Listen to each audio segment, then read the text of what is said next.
Let's head to Zimbabwe now, where the government has recently introduced a tax on previously zero-rated goods to increase government revenue.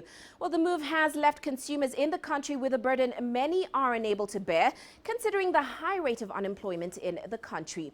Now, reports are, however, emerging that Finance Minister Patrick Chinamasa has shelved the implementation of a Statutory Instrument 20, which, of course, imposed the 50% VAT on rice, meat, potatoes, margarine and cereals. Now, the minister has told MPs in a ministerial statement delivered in Parliament that he first had to consult before introducing the levy. Well, Farai Mwakutuya now joins us with an update in Harare. Farai, as always, welcome to the show.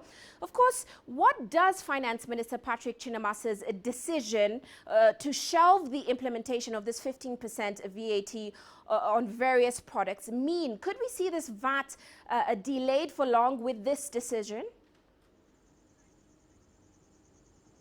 Well, Uche, the fact that this decision is being shelved for now is an indication of just how unpopular it was. There was a massive outcry from parliamentarians, from the general public about this introduction of VAT.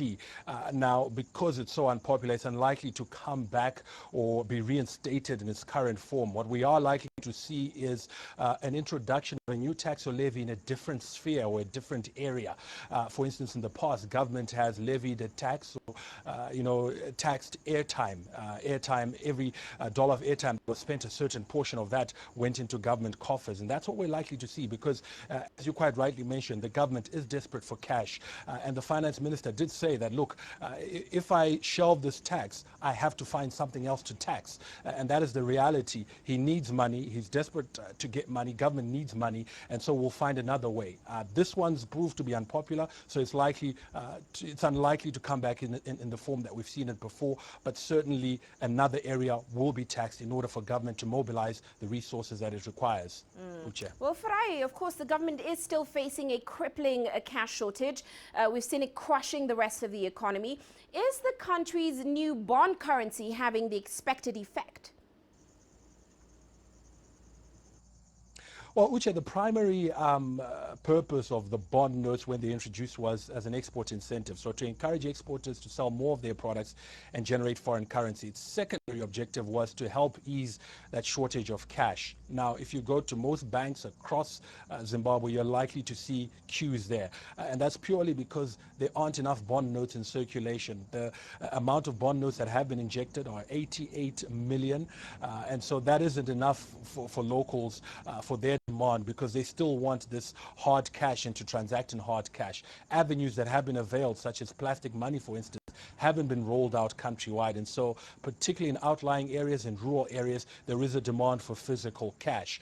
What the bond notes have succeeded in doing, though, is replacing the US dollar as the primary currency of exchange or medium of exchange here. Previously, the US dollar, dominated trade transactions. 90% of transactions were in US dollars. But since the bond notes were introduced, they're now accounting for more than 90% of transactions. In terms of acting as a domestic currency, they certainly have succeeded in that regard. But in terms of satiating the demand for cash, there's still a bit of a long way to go there. Just 88 million. And so I suppose the ultimate solution to this is for more exports to be generated, so more bond notes can be released into the market. Well, many thanks, Farai, for those insights. Farai Mwakutuya joining us there in Harare.